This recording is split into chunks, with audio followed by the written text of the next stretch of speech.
आज अप्रिल फुल होइन त्यसपछि यो भाटबटेनी सुपरमार्केटमा चाहिँ 2500 सामान किनेपछि त्यो बराबरको एउटा कुपन पाइन्थ्यो क्या। त्यो कुपनमा चाहिँ अहिले टाटाको इभी गाडी पर्ने भन्ने चाहिँ अफर आइरहेको रहेछ भाटबटेनी सुपरमार्केटबाट। त्यसमा चाहिँ अस्ति हामीले सामान किनेका थियौँ क्या, बहिनी ज्वाइँ र म गएर। अनि त्यो कुपन त्यहाँ हालेका थियौँ।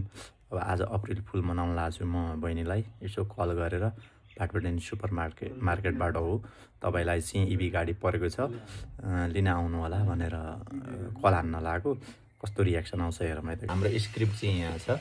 अब यसले पढेर चाहिँ टक्क फोन हानेर हामीले अब प्याङ गर्छौँ है। ल कल हान्नु बाबु, लाउड गरेछ है।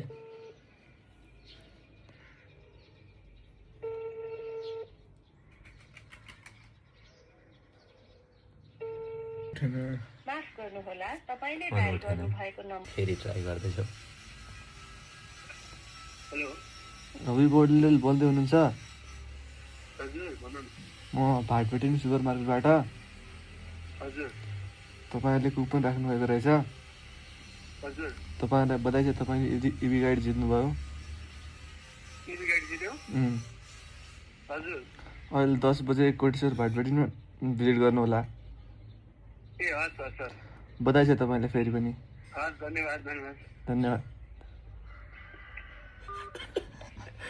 अब के हुन्छ है रियाक्सन चाहिँ डरै आयो। उहाँहरूलाई अप्रिल फुल भन्ने अझ पनि थाहा रहन्छ कि जस्तो लाग्यो मलाई।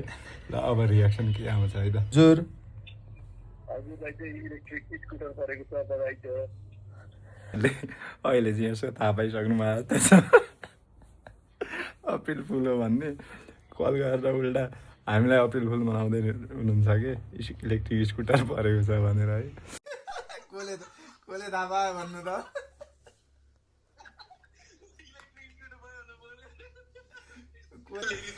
आज अप्रिल अन्त हो यहाँ नि।